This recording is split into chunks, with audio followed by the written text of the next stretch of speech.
अब प्रश्न ये है कि आप लोग लाखों करोड़ों लोगों को लाभान्वित कर चुके हैं, इसका डाटा पब्लिकली अवेलेबल है, फिर भी एलोपैथी वाले ये सार्वजनिक करने नहीं देते या इस पर आपत्ति लेते हैं।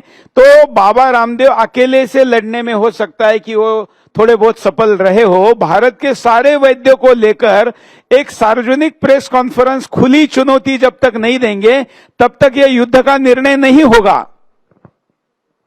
देखो सुरेश जी, ये तो युग का स्थापित सत्य है कि योग से, आयुर्वेद से, नेचुरोपैथी से हमने अपने तो से विरासत में जो आयुर्विज्ञान प्राप्त किया है वह एक तथ्य और सत्य का चरित्र हो, कंट्रोल करने की बात हो, क्योर करने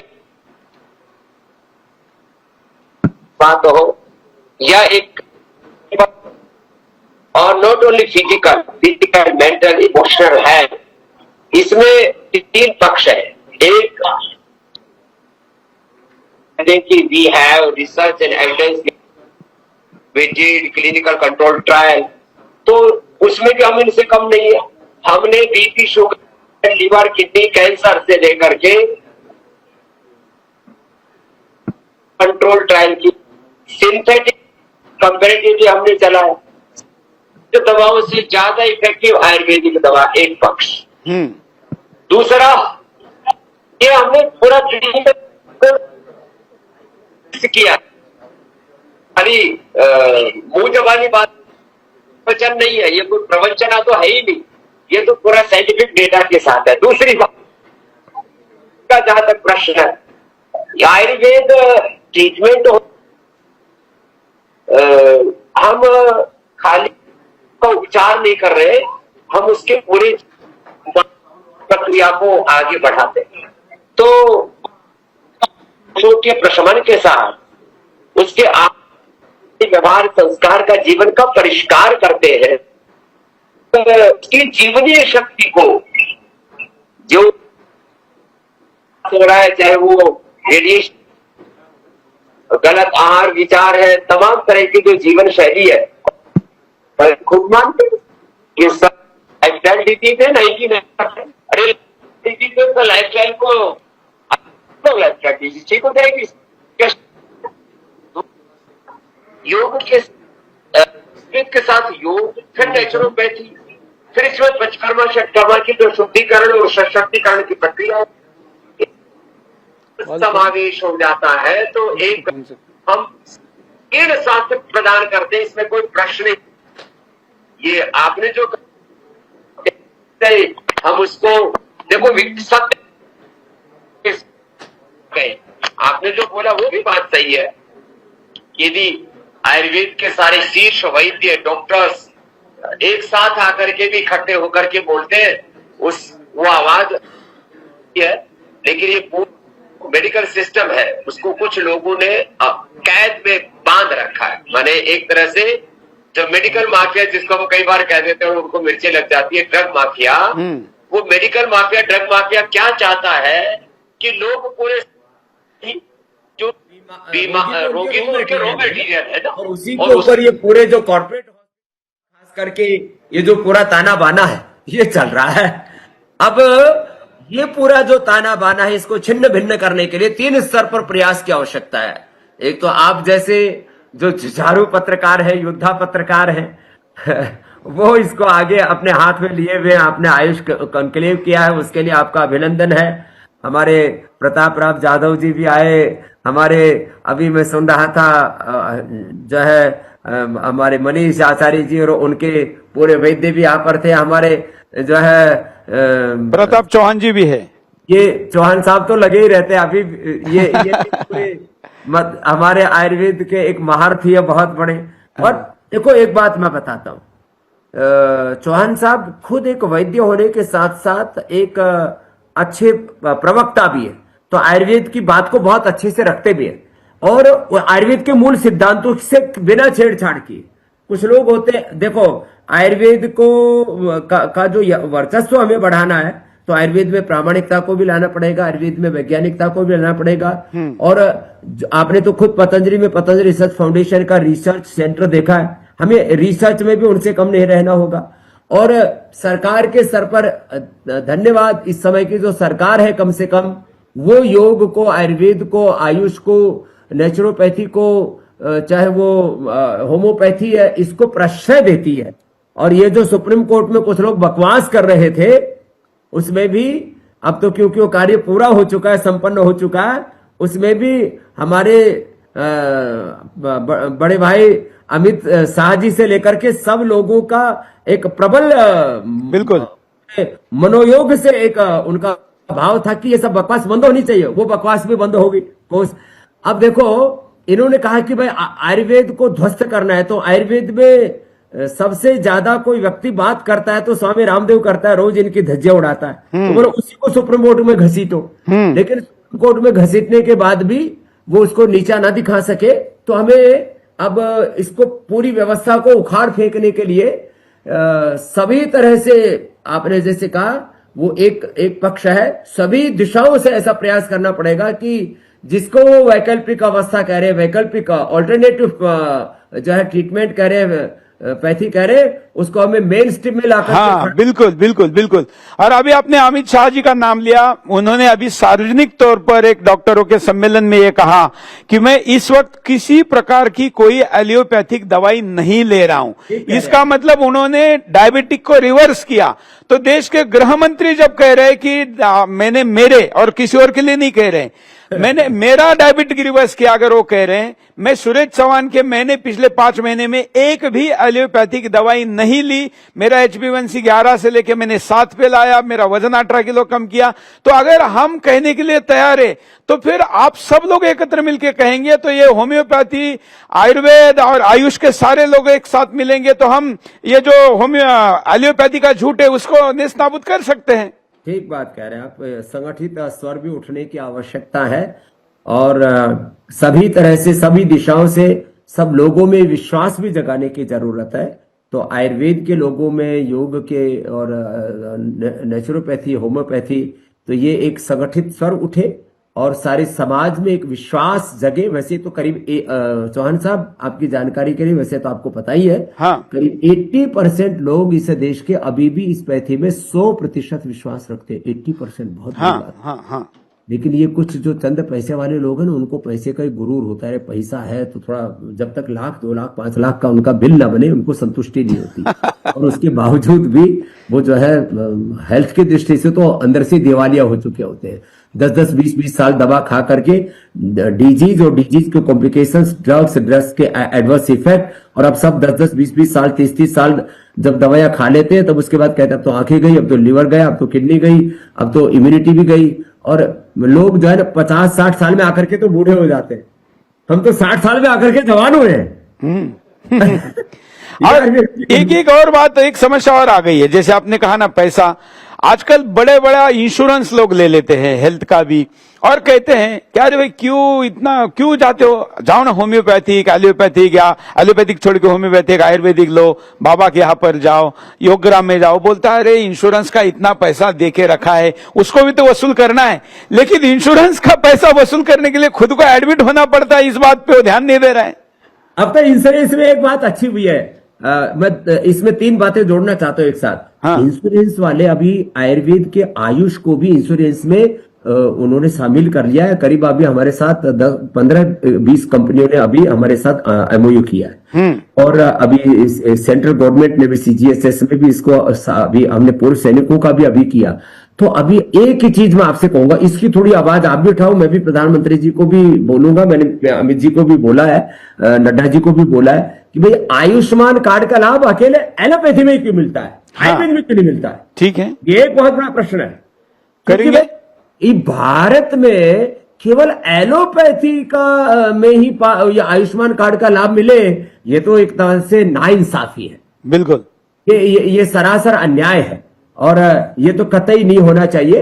तो ये जो है ये कई पक्षों को भी हमें साथ, आयुष्मान वाला काम तो जरूर हो जाए ना।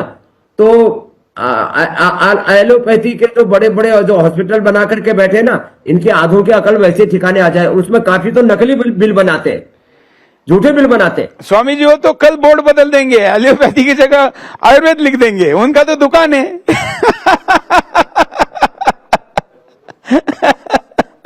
तो कई स्तर पर प्रयास होगा।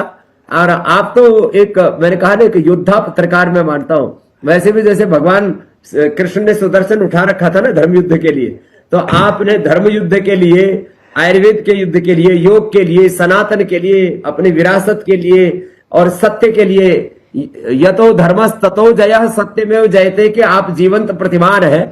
तो आपके इस जुझारूपने को भी अभिनंदन है। पहले लोग कहते थे पत्रकार को जो है ना बहुत बहुत ही डिप्लोमेटिक लैंग्वेज बोलनी चाहिए, उसको तो एक अलग तरह की शब्दावली होती है।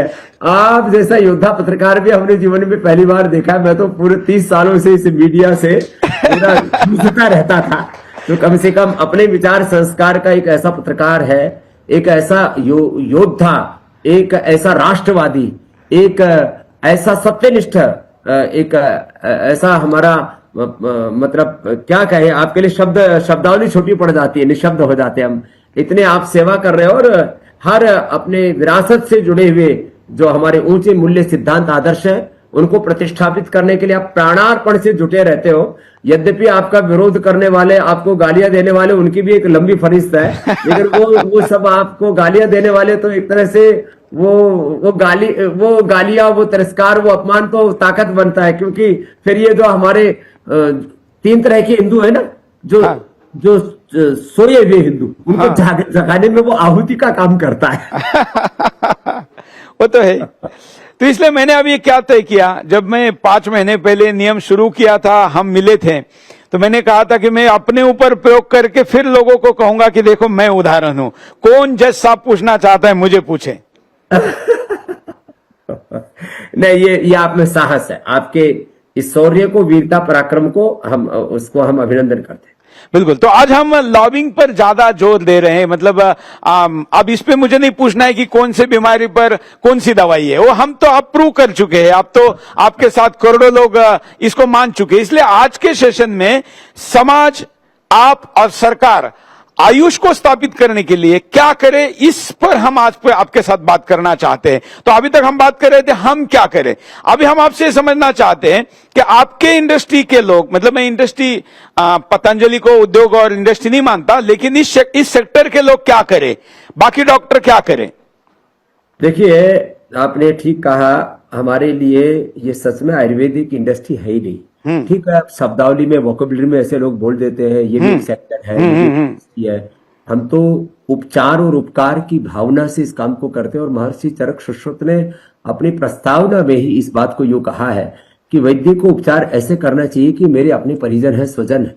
हम देश को बाजार नहीं परिवार मानते हैं, और जितने न्यूनतम मूल्य पर, जितने आजकल जिसको अफोर्डेबल प्राइस कहते हैं, उस पर जितना आयुर्वेद से उपचार हो जाता है, चाहे वो बुखार का है, चाहे वो बीपी शुगर का है, चाहे वो लीवर किडनी का है। अब देखो, मैं आपको एक छोटी सी बात कहता हूँ, ये अवेयरनेस फैलनी चाहिए। लीवर का ट्रांसप्लांट कराने जाते हैं तो 1 करोड़ रुपए का खर्चा आ जाता है, मिनिमम 50 लाख, नहीं तो 1 करोड़ का खर्चा आता है। भूमि आंवला, पुनर्नवा, मकोई, ना तो चौहान साहब से खरीदो, ना तो स्वामी रामदेव के पतंजलि से खरीदो, ना किसी से भी मत खरीदो। अरे आप लेकर के आ जाओ। ये सेल्फ मेडिकेशन नहीं है, यह आत्मनिर्भरता स्वास्थ्य की। तो ये समझने की बात है कि कहां तो आप 500 रुपए ज्यादा से ज्यादा आपके खर्च होंगे भूमि, और वो भी आप यदि खुद उखाड़ के जंगल से ले आओ तो आपका 1 रुपए भी नहीं होगा। 0% हेल्थ बजट के ऊपर। भूमि आंवला, पुनर्नवा, मकोई, शोनाक, एरेंड के पत्तों का रस पिया, आपने बकरी का दूध पिया और आपने अपना लीवर ट्रांसप्लांट होने से बचा लिया। कितनी बड़ी बातें हैं। तो हमें एक तो ये आवश्यकता है समाज में जागरूकता फैलाने की कि देखो, हेल्थ इंश्योरेंस कराना, गवर्नमेंट से बेनिफिट लेना, ये वो आर्मी वालों का आर्मी हॉस्पिटल में बेनिफिट लेना, इससे देश की करीब 80-90% लोग हैं जो अपनी मेडिसिन अपने पैसे से कराते हैं, उसमें उनकी जिंदगी भर की सेविंग खत्म हो जाती है। तो लोगों को ये बताने की जरूरत है, एक जागरूकता के तौर पर, पूरे इंडस्ट्री के तौर पर। और ये इतनी सस्ती औषधियां है लीवर की, किडनी की, कि आप जो है मात्र पुनर्नवा से, गोखरू से और ऐसे ही पंचतरण मूल से अपनी किडनी को अच्छा कर सकते हैं। हमने तो करके दिखाया है। तो ये सब चीजें एक समाज में पूरी जागृति के तौर पर कि भाई ये स्वस्थ भारत एक मिशन है, ये कोई व्यापार नहीं है। जीडीपी तो देखो सिगरेट पीने से भी बढ़ती है, जीडीपी तो बीड़ी शराब पीने से भी बढ़ती है, और जीडीपी पेड़ लगाने से भी बढ़ती है और पेड़ काटने से भी बढ़ती है। तो हम तो इस सकारात्मक रूप से इस देश को आगे बढ़ाने के लिए प्रतिबद्धता रखते हैं। तो सारे इंडस्ट्री के लोगों को, सब जो भी या कहें कि सब वैद्यों को, जितने भी साधु संत महात्मा है, पहले तो देखो ऋषि मुनि तो इस चीज को आगे बढ़ाते थे, महर्षि धर्मंत्री आदि। तो सारे समाज के साधु संत महात्माओं को, जितने भी सात्विक आत्माएं, जितने भी आरएसएस से लेकर के विश्व हिंदू परिषद से लेकर के जितने भी राष्ट्रवादी संगठन है, सबको एक व्यापक मुहिम के तहत इस देश के अंदर, खाली ये इंडस्ट्री नहीं, केवल कुछ ब्रांड की भाई चलो पतंजलि है, इधर से हमारे चौहान साहब है, जीवा है, उधर से हमारे जीना सीखों के नेम्स के जो है हमारे आचार्य जी हैं ये काली मनीष जी, ये कोई 2, 4, 5 लोगों का या कुछ डाबर, झंडू, वैद्यनाथ या कुछ फार्मेसियों का अभियान नहीं, ये देश का अभियान है, ये देश स्वास्थ्य की बात है। तो इसमें पूरे देश के सामाजिक लोगों को, जो इस देश का भला चाहते हैं, उनको एक साथ आकर के लोगों को कहने की जरूरत है कि भाई आप जाइए, जो जितने भी सिंथेटिक उपचार ले रहे हो, ये अपने साथ क्रूरता है, आत्मघात है। फिर इंडस्ट्री के तौर पर ये एक सामूहिक रूप से प्रतिबद्धता होनी आवश्यक है कि आयुर्वेद की दवाइयां तभी इफेक्टिव होंगी जब वो प्रभावी तरीके से बनी हुई हो। तो हम अपनी गुणवत्ता से कोई कॉम्प्रोमाइज ना करें। सरकार की एजेंसियां हैं, सब ठीक है, वो अपनी जगह काम करती हैं। और तीसरी बात यह है कि जैसे कुछ लोगों ने इसमें पहल की है, ऐसे कुछ लोगों को और आगे आना चाहिए। अब इतने बड़े बड़े हॉस्पिटल बना दिए हैं एलोपैथी वालों ने। कॉर्पोरेट हॉस्पिटल का जो कॉन्सेप्ट है, ये तो पैकेज पर बेस्ड है। एक डॉक्टर को इतना पैकेज मिलेगा, इतना बिल बनाना है, इतने गैर जरूरी दवा, गैर जरूरी एडमिशन, गैर जरूरी टेस्टिंग, ये सब पूरा गैर जरूरी सर्जरी, बहुत बहुत बड़ा एक खेला है, तो झमेला है। अब उसकी तर्ज पर यदि हर जिले में, हर तहसील में, हर 20-25 गांव के बीच में आयुष का एक कोई सरकारी स्तर पर भी प्रयास चल रहा है यद्यपि, लेकिन वो एक तरह से उसमें जीवंतता कम है। तो ये सरकारी स्तर पर भी जो प्रयास चल रहे हैं उनमें भी गुणवत्ता है, और गैर सरकारी स्तर पर भी कुछ बड़े प्रयास किए जाए। जैसे हमने तो 2000 सेंटर पूरे देश में बनाए, लेकिन चौहान साहब ने भी ये मैं इनके इस साहस को दाद देता हूं कि एक इंडिविजुअल कैपेसिटी में 70 या 80 कितने इन्होंने सेंटर पूरे देश में बनाना और उनको चलाना, ये बहुत बड़ी बात है। इसके लिए एक बार इनके लिए तालियां होनी चाहिए। ये बहुत बड़ी बात है, ये साधारण घटना नहीं है। ऐसे कुछ लोग और प्रयास करें। और तो नहीं, हमने भी ये सोचा है स्वामी जी की जो 150 एकड़ में हम गुरुकुल और विश्वविद्यालय खोल रहे हैं। बोला था मेरे को, वो ये मुझे बहुत अच्छा लगा। हाँ, वहां पर इस तरह से पूरा ऐसे डॉक्टर तैयार किए जाए जो, देखो काम तो एक आंदोलन के तौर पर करना पड़ेगा। हाँ। डॉक्टर के साथ साथ उनको योद्धा भी बनाना पड़ेगा। हाँ। कि एक हमारा आयुर्वेद का डॉक्टर, हाँ। एक हमारा नेचुरोपैथी का डॉक्टर, एक हमारा योगी 100,000 डॉक्टरों पर भारी पड़े। बिल्कुल ऐसे योद्धा आप तैयार करने का जो आपने वो जो परिसर बना रहे हैं महाराष्ट्र में, कौन सी जगह बना रहे? हाँ, शिरडी के पास, नासिक जिले में। क्या बात है, उसके लिए मैं बहुत बहुत अभिनंदन करता हूं। हम ये हमारा जो मतलब सेंट्रल आइडिया ये है कि आप अच्छे हैं, लेकिन आपका जो डॉक्टर है वो अगर कॉन्फिडेंट नहीं होगा, मतलब पतंजलि की सबसे बड़ी ताकत क्या है? तो बाबा रामदेव जी का आत्मविश्वास। वो पतंजलि तो हजारों वर्षों से ये सब कुछ चल ही रहा था, दवाई भी थी, लेकिन आपने जो आत्मविश्वास के साथ लोगों के सामने रखा, उसके कारण लोगों का फेथ जागृत हुआ, विश्वास जागृत हुआ। तो बाकी डॉक्टरों में भी ये आना चाहिए, और उसके साथ जो आप में ईमानदारी, वो ईमानदारी उनमें भी आनी चाहिए। तो ज्ञान, धैर्य, साहस और ईमानदारी, ये अगर सम्मिलित करने वाला कोई ऐसा विद्यालय निकले, विश्वविद्यालय निकले कि जो डॉक्टरों में ये सब कुछ इम्प्लांट करे, तो मुझे लगता है कि ये सेक्टर बहुत बढ़ सकता है। आपका जो प्रयास है वो सराहनीय है, वो बहुत ही प्रेरणादायी है। वो एक तरह से एक रोल मॉडल का काम करेगा, और मुझे लगता है उसको देख करके दूसरे भी कुछ लोगों में और साहस जगेगा।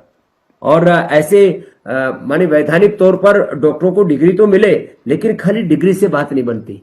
डिग्री वाले लोग थोड़ा पैसा कमा सकते हैं, कुछ पेशेंट देख सकते हैं, लेकिन ये जो क्रांतिकारी एक परिवर्तन चाहिए कि हमें एलोपैथी को रिप्लेस करना है इस देश में, हाँ। तो फिर ऐसे योद्धा डॉक्टरों की जरूरत है। उसके लिए आपका अभिनंदन है। अभी हम भी इसको आगे और कैसे बढ़ाया जा सकता है इस बारे में और सोच रहे हैं कि और ज्यादा से ज्यादा आयुर्वेद के कॉलेज कैसे खोले जाए, आयुर्वेद के हॉस्पिटल कैसे खोले जाए, वेलनेस के सेंटर्स को और कैसे बढ़ाया जाए, और उसमें भी 3 तरह की फैसिलिटी उपलब्ध कराई जाए। गरीब लोगों को भी लाभ मिले, मिडिल क्लास को भी लाभ मिले, और जो समर्थ है उनसे थोड़ा लिया भी जाए। समर्थों से थोड़ा लो, असमर्थों को थोड़ा दो, और जो मिडिल क्लास है उसको जो है नो लॉस नो प्रॉफिट पर चलाओ। कुछ इस तरह से 3 तरह के 3 टायर एक व्यवस्था करनी पड़ेगी। बिल्कुल बिल्कुल।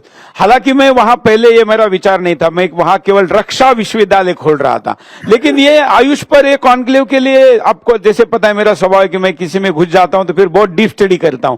तो ये कॉन्क्लेव के स्टडी में मेरे ध्यान में आ गया कि डॉक्टर अच्छे बनाना जरूरी है, इसलिए मैं उस रक्षा विश्वविद्यालय रखूंगा उसका, लेकिन उसमें डॉक्टर वाला भी एक फैक्टर हम जोड़ देंगे और उस पर काम करेंगे। लेकिन इसके साथ कि आप गारंटी लेंगे हमको मार्गदर्शन करने की? पक्का। ये बात आगे तब पक्की है। मैं तो देखो खुलेआम इस बात को कह रहा हूं, मैं खाली पतंजलि का ब्रांड एम्बेसडर नहीं, आप तो हिंदू समाज, हिंदुस्तान के हिंदू समाज के, हाँ बिल्कुल, पूरा सनातन धर्म का, पूरा हिंदू समाज का, पूरे ऋषियों की विरासत का गौरव देने का काम ही प्रसंग होगा। स्वामी रामदेव जो है हमारे चौहान जी से लेकर के हर एक के साथ खड़ा मिलेगा। बिल्कुल बिल्कुल। और इसलिए आपके विषय में जब सुप्रीम कोर्ट में चल रहा था ना, तो आपने तो बहुत संयम दिखाया, लेकिन हम नहीं दिखा पाए, हमने तो बिंदास बोल कर दिया। अभिनंदन है उसका आपको। अगला प्रश्न यह है कि अब समाज के अन्य घटकों की तरफ चलते हैं। हमने बात की वैद्य क्या करे, कंपनियां क्या करे, योग गुरु क्या करे, डॉक्टर क्या करे, समाज क्या करे, जिसमें समाज का एक घटक है मीडिया। मीडिया एक बड़ी भूमिका निभा सकता है, और मीडिया का मतलब अब तो केवल टीवी नहीं रहा, सारे ही प्रकार का मीडिया। उनसे हम क्या अपेक्षा करें आज इस आयुष कॉन्क्लेव के निमित्त में?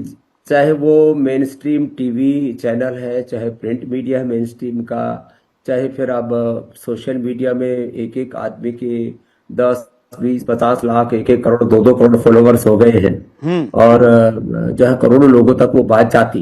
तो समाज में देखो, जिसका जितना प्रचार होता है, अच्छा या बुरा, दुष्प्रचार बढ़ के ज्यादा फैलता है। तो जिसका जितना प्रचार होता है उसका उतना विस्तार होता है। और ये तो आयुर्वेद वाला काम तो इसका ऐसा, इसका प्रचार भी होना चाहिए, इसका विस्तार भी होना चाहिए, क्योंकि उसके साथ लोगों का उपकार जुड़ा हुआ, उपचार जुड़ा हुआ है। तो ये जो इस विचार के लोग हैं, मेरे ख्याल में 3 तरह के लोग हैं। एक जागरूक हिंदू है, जागरूक सनातनी सात्विक आत्मा है। एक जो है थोड़ा उदासीन सा हिंदू है, और एक तो इतना मूड है, वो योग के खिलाफ, आयुर्वेद के खिलाफ, अपने धर्म के खिलाफ, अपने पूर्वजों के खिलाफ, भगवान राम कृष्ण हनुमान के खिलाफ, अपने ही जड़ों के खिलाफ बोलता है, अपने ही भारत माता के खिलाफ बोलता है। तो उनसे तो कोई अपेक्षा की नहीं जा सकती।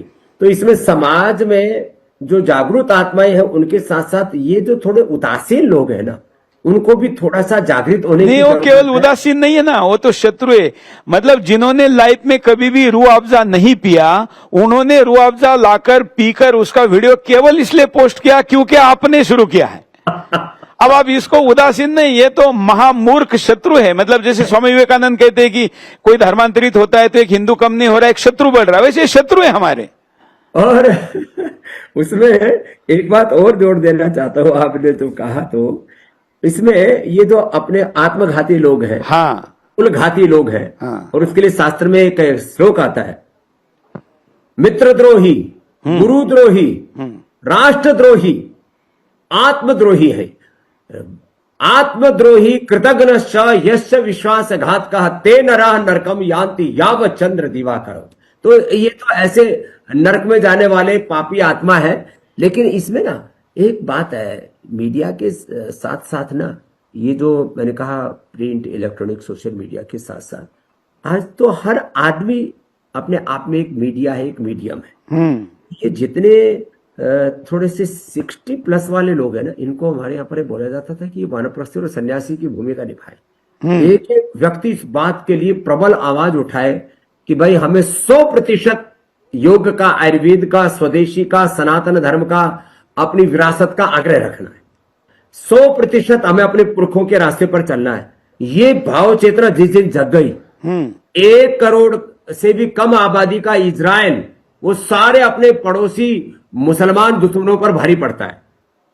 छोटा सा जो है साउथ कोरिया, छोटा सा जापान, छोटा सा जर्मनी, फ्रांस, ऑस्ट्रेलिया, ऑस्ट्रिया जैसे छोटे छोटे देश जिनकी 2, 3, 5 करोड़ की आबादी है, माने 1 से 5 करोड़ की आबादी वाले देश वो भारत से शक्तिशाली है ऐसे कई मायनों में।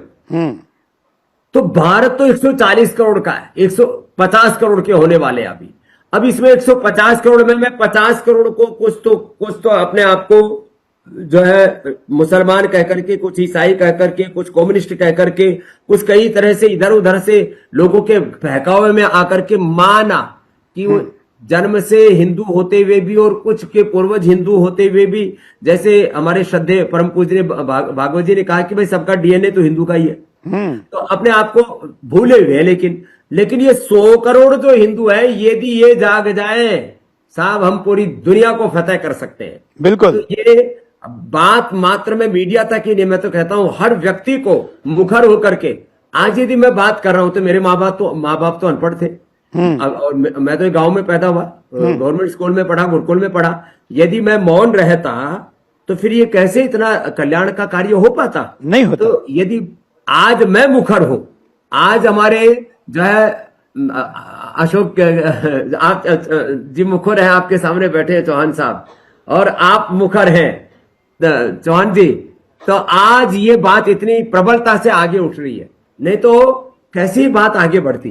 तो हर आदमी को अपने ऊपर ये जिम्मेदारी लेनी पड़ेगी कि मैं ऋषि ऋषिकाओं का वंशधर हूं और मुझे इस बात को पूरी ताकत के साथ अपना सर्वस्व आहूत करके इस कार्य को आगे बढ़ाना है। ये भाव चेतना के साथ आगे बढ़ेंगे तो निश्चित रूप से यह आयुष प्रतिष्ठापित तो होगा और हम कह सकेंगे आयुष्मान भव।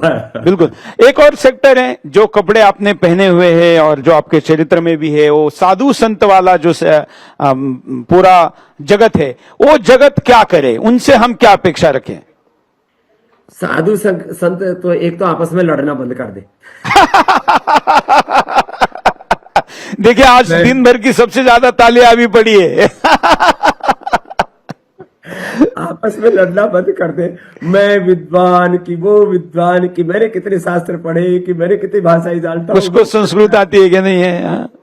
देखो साधु संत महात्माओं में हमारे सैकड़ों प्रकार की धारा है। अब इसमें आप तो महाराष्ट्र से आते हैं, महाराष्ट्र में हमारे संत तुकडो जी महाराज, संत गाडगे जी महाराज, संत हमारे तुकाराम महाराज, संत ज्ञानेश्वर जी महाराज, उधर संत वसवन्ना जी, वो अलग अलग परंपराएं। अब जो है और उधर जाएंगे तो फिर मध्वाचार्य, जो है निम्बकाचार्य, रामानंदाचार्य, रामानुजाचार्य, अलग अलग आचार्यों की परंपरा, गुरु शंकर देव, गुरु माधव देव, द्वैत अद्वैत अत्रैत विशिष्ट अद्वैत, सगुण साकार निर्गुण निराकार, जैन बौद्ध सिख, अपनी इतनी सारी शाखाएं है ना।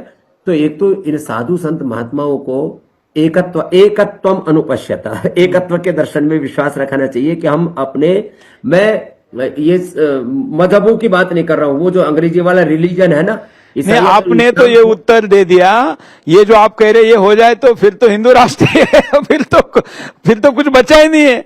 ये एक वाक्य सुनो चौहान साहब, देखो एक है आंशिक धर्म, कुछ बातें अच्छी अच्छी करते हैं ईसाइयत में, इस्लाम में, लेकिन वो पूर्ण धर्म नहीं है, वैज्ञानिक धर्म नहीं है, सार्वभौमिक धर्म नहीं है, वो आंशिक रूप से उसमें कुछ बातें कही गई है। यदि पूर्ण धर्म कोई है, पूर्ण सत्य कोई है, सनातन शाश्वत कोई सत्य है, तो अपना सनातन धर्म है। बिल्कुल, और बिल्कुल। इस बात को हमें यह मानना चाहिए कि अलग अलग विचारधाराओं के, अलग अलग आयु वर्ग के, अलग अलग, कोई भगवा पहन रहा है, कोई सफेद पहन रहा है, कोई पीला पहन रहा है, कोई तिलक लगा रहा है, कोई नहीं लगा रहा है, तो कैसे भी है हम सब एक सनातनी है। इस भाव चेतना के साथ फिर सनातन की जितनी भी हमारी शाखाएं हैं, हमारा आहार, विचार, वाणी, व्यवहार, स्वभाव, संस्कार, परिवार, योग, आयुर्वेद, स्वदेशी और भारतीय शिक्षा, भारतीय चिकित्सा, भारतीय जीवन पद्धति के हर पहलू को, एक तो साधु संत महात्माओं को रोल मॉडल बनना चाहिए, आइकॉन। बिल्कुल बिल्कुल। साधु संत महात्मा के प्रवचन से कम उसके जीवन से लोगों को ज्यादा प्रभावित हो, ऐसा जीवन जीना चाहिए जहां साधु खड़ा हो, दिखे इसके अंदर योग दिख रहा है, इसके अंदर आयुर्वेद दिख रहा है, इसके अंदर सनातन धर्म का सनातन शाश्वत सत्य दिखाई दे रहा है। ऐसे साधु संतों को प्रामाणिक जीवन जीना चाहिए। मैं सबके लिए एक ही बात कहना चाहूँ। बिल्कुल बिल्कुल। तो उनके मंचों से भी हमारे आयुष का प्रचार हो, प्रचार होना चाहिए, कथाओं से हो। में उनको इस बात का प्रचार करना चाहिए। वो छोटे चुटकुले, कथा, कहानियां, इधर उधर के फिल्मी गाने, इधर उधर की महफिलें, उनको थोड़ा कम करना चाहिए। बिल्कुल। लिमिटेड है ना, किसको कितना स्पेस देना है। बिल्कुल। कम से कम 10-20% स्पेस योग, आयुर्वेद को, स्वदेशी को, इन चीजों को देना चाहिए उनको। लेकिन उनमें से कुछ लोगों को लगता है कि ऐसा करेंगे तो पतंजलि का साइज अगली बार 50,000 करोड़ हो जाएगा, फिर 1,00,000 करोड़ हो जाएगा। 50,000 करोड़ तो हो गया, क्या करें। हाँ, 50 तो हो ही गया।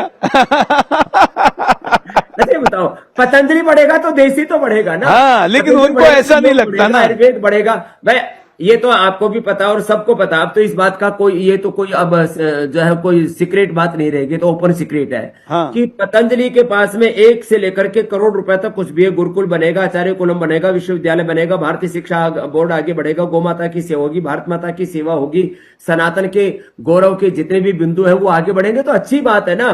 पतंजलि बढ़े, जीवा बढ़े, और जितने भी हमारे नीम्स वाले बैठे हुए थे अभी आपके, जीना सीखो, जितने भी भाई योग आयुर्वेद वाले बढ़े तो बढ़ने दो ना। ये कोलगेट वाले बढ़ेंगे, इससे किसका फायदा होगा। यूनिलीवर वाले बढ़ेंगे, कोका कोला, पेप्सी, केएफसी वाले बढ़ेंगे, इससे किसका फायदा होगा।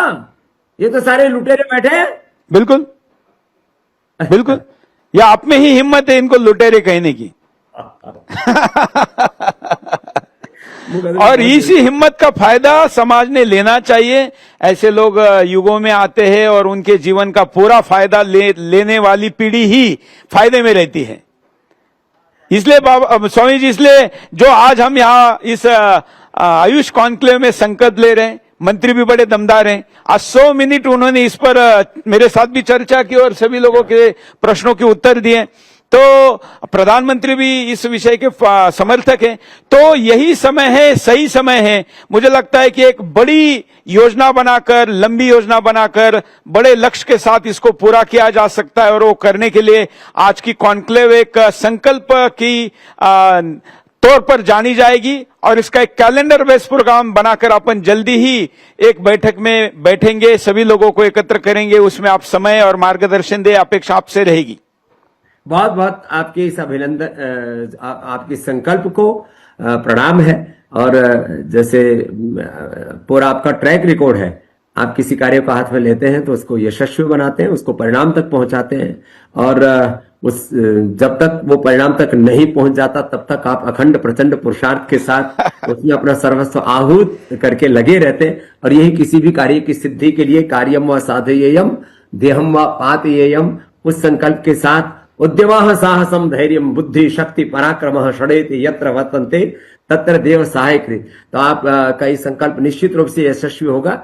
आप जैसा भी जो भी योजना तैयार करेंगे उसमें हम संगच्छध्वम संवद्धध्वम आपके साथ थे, साथ हैं और साथ रहेंगे। यहाँ इनसे भी हाथ ऊपर करवा लेते हैं ना जो आए हैं, सहमत है ना। हाँ, चलिए, सभी ने हाथ उठाया है। प्रणाम। ठीक है, अब आप देख रहे हैं, अभी स्वामी जी देख रहे, हाथ उठाइए। प्रणाम। तो आपने